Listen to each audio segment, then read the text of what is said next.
You're listening to the Confidence Within podcast. If you are a successful professional entrepreneur who is nonetheless struggling with the fear of public speaking, then you are in the right place. This podcast is all about igniting your inner confidence, learning to show up with genuine authority and brilliance, and becoming the best version of yourself. I'm your host, Victoria Lesnyansky, and welcome to my show. Hello, and welcome to this week's episode of the Confidence Within podcast. Today, I'm answering another question from a listener, and if you want me to answer your question on this podcast, simply submit it at question.confidencewithinpodcast.com. Again, it's question.confidencewithinpodcast.com. You will see a form there and you will be able to submit your question. And here is today's question. Hi, Victoria. I've been struggling with public speaking anxiety, and I think it's causing me to use a lot of filler words when I speak. How can I reduce or eliminate filler words? Oh, this is such a good question, and I'm going to answer it. I will give you the specific tools to minimize or completely eliminate your filler words. But before I give you the fix, let me talk about why this is not as important as you may think. And also, I'm going to tell you what you should do to simply make your filler words invisible. Here is a problem with filler words, and it's not the ones that you think. When you are trying to eliminate filler words, you begin to focus on them. You begin to pay a lot of attention to everything that comes out of your mouth. And here's a problem with this. When you are struggling with public speaking anxiety, and you focus on everything that comes out of your mouth, your anxiety gets worse. Why? Because you are literally sitting in your head, monitoring each and every word that you're saying and punishing yourself every time you miss a filler word. This is where you go into that spin of, oh, I'm not good enough and they're judging me and I just said another like or I just said another eh. You're completely in your head. And when you are so much in your head, when you're only focusing on your imposter syndrome and your feelings, you are not doing what you're supposed to be doing, which is focusing on your audience and on your message. So for those of you who are listening to me right now and you experience public speaking anxiety, please listen to me. Forget about filler words. Start working on eliminating your public speaking anxiety first. I've literally worked with hundreds of clients, and I can tell you, when you start with public speaking anxiety, everything else falls into place. You can work on your filler words later when anxiety is no longer an issue. In fact, in my program, when I work with my clients, I teach them how to get rid of filler words at the very end of the program. Because it's not that important on a big scheme of things. And it's certainly not a priority when you experience fear of public speaking. And by the way, for those of you who do have this problem and you want to jumpstart the process of getting rid of your public speaking fear, let me give you a really good resource. It's a free guide that I created. It's called 5 Proven Steps to Boost Your Public Speaking Confidence Right Now. It's filled with actionable tips that you can use today. You can grab this guide at guide.confidencewithinpodcast.com. Again, it's guide.confidencewithinpodcast.com. And if you're doubting my words, that filler words are not quite as important as somebody may have made you believe, let me tell you this. Nobody's going to notice your filler words, or they're going to forgive your filler words when they are captivated by what you're saying, when they're completely absorbed in your presentation, when they're engaged and connected with you. When you are able to deliver a presentation that's so powerful, that resonates, that people are on the edges of their seats, leaning forward, listening to you. They are either going to ignore your filler words because they're not going to notice them. They're going to be focusing on your message. Or they're going to forgive you the filler words. They'll be like, well, that's how this person speaks. They won't even think about it.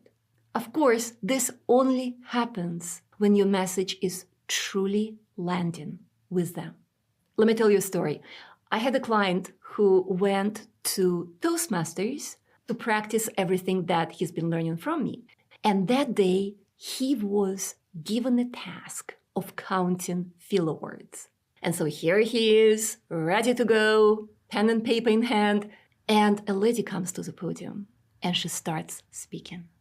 And 5 minutes later, to his horror, my client realizes that he completely forgot that he was supposed to count filler words. Why did he forget to count filler words? Because when this woman spoke, he was so fascinated, so enraptured in what she was saying, he completely forgot everything else. He was hanging on her every word without noticing if she has ever used fillers. And this is why getting rid of filler words should never be your priority when you're trying to improve your public speaking skills. Instead, you should learn how to speak with impact, with power, how to make your message resonate with your audience. And I'm not only talking about stage, even in a regular meeting, how do you speak in a way that other people listen to what you're saying and don't notice your filler words? In 99% of cases, filler words are not such a big problem that they prevent people from listening to you. However, if your filler words are a real distraction to your audience, to the point where they literally cannot listen, or you don't experience public speaking anxiety, you already mastered public speaking, and you're now ready to take your presentation skills to the next level, then let's tackle filler words. Let's talk about how you can get rid of them. So why do we even use filler words? Well, I can think of 2 reasons. The first reason is some of the words, they're literally a habit. For example, a few years ago, I was listening to a business coach from Australia, and she ended every sentence with right? Every sentence. And I know I actually use right myself a lot, but definitely not in every sentence. So it was very, very noticeable. Now, while it was noticeable, I couldn't care less because I was listening to what she was saying. It was very, very important to me what she was saying, and I wasn't really paying attention. But I'm giving it to you as an example of a very common filler word. Another one that teenagers love to use is like, right? We hear it all the time. It's basically a habit. It's like a tick. We are so used to those words, we don't notice them. They're part of how we speak. And unless we really pay attention, it's impossible to get rid of them. They're a habit, just like any other habit that we have. So to get rid of those words, the very first thing you need to do is you need to start paying attention. And I can tell you from personal experience, I am not paying attention to my filler words. I am all focused on the message and on the audience. Right now, I'm focused on you. And so I need to completely switch my focus in order for me to start catching if I'm saying right or like or any other filler words that I may be using frequently. But this is what you have to do. You pay attention, or you record yourself, or you ask someone to tell you if they're hearing it. And once you know which filler word you frequently use, then you start listening for it. And right before you're about to say it, you pause. You simply pause. You swallow it, and you continue speaking. It's very simple, but it's not easy because you have to constantly monitor every word that you're about to say. And this is where people with public speaking anxiety get into a complete panic mode, because our anxiety heightens significantly when we're staying in our head. But this is the way to get rid of those habitual filler words. Focus on them, pause right before you're about to say them, and then continue going. You don't need to completely eliminate them from your speech. I think some of the filler words, they give us a little bit of character as long as they're not overused.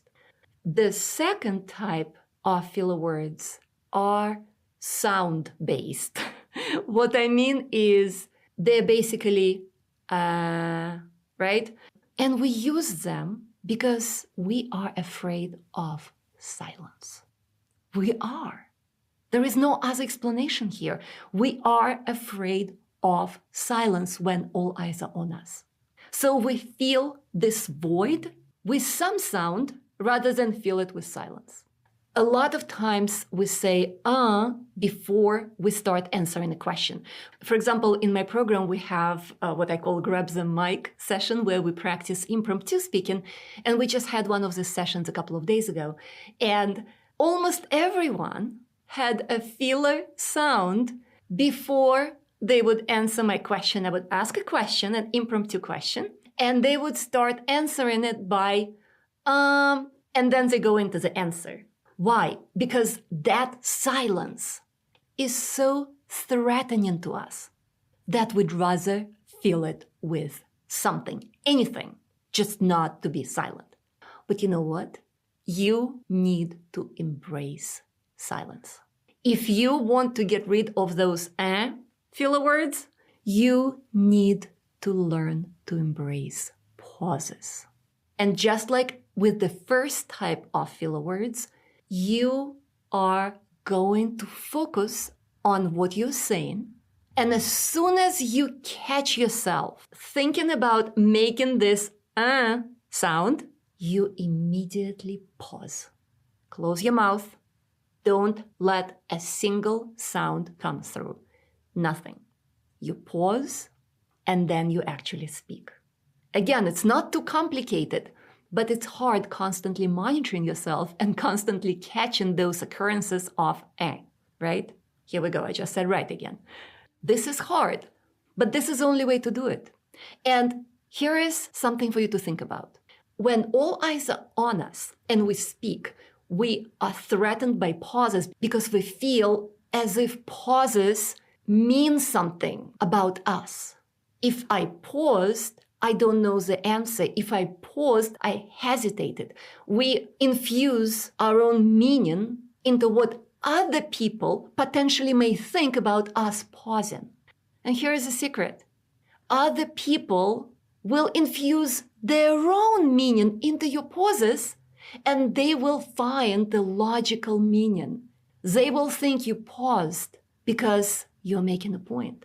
They will think you paused because you're thoughtful. They will think you paused because this is how you speak. Nobody is sitting there thinking, oh, he paused because he doesn't know anything. This is such a common misconception that most people struggle with. So embrace pauses. Allow yourself to pause, and you will realize how non-threatening pauses are. We can use pauses for a variety of reasons, right? To slow ourselves down, to make a point, to give our audience a pattern interrupt, to make them pay attention. But we also use pauses to get rid of filler words. And so pay attention as you speak. As soon as you feel that you are about to say, immediately stop it. Pause for a second. Continue speaking. Just like you would do with those habitual filler words. But again, I want to emphasize what I already told you in the beginning. Do you see how when you pay constant attention to filler words, you are staying in your head? You're so focused on yourself. You're just focused on what's coming out of your mouth. And this makes you more self-conscious. And anything that makes you more self-conscious raises your anxiety level. And so if you are already struggling with public speaking anxiety, forget about filler words. Unless nobody can understand you because you have a filler word in every single sentence, don't worry about filler words for now. Focus on what's important. Number one, how to speak with genuine confidence. Number two, how to speak in a way that makes your audience listen. And if you can do those two things really, really well, nobody will ever care about your filler words. All right, I hope this was helpful. Don't forget to grab my free guide, 5 Proven Steps to Boost Your Public Speaking Confidence right now. And you can get it at guide.confidencewithinpodcast.com. I hope you have a fantastic week, and I'll talk to you soon. Bye for now.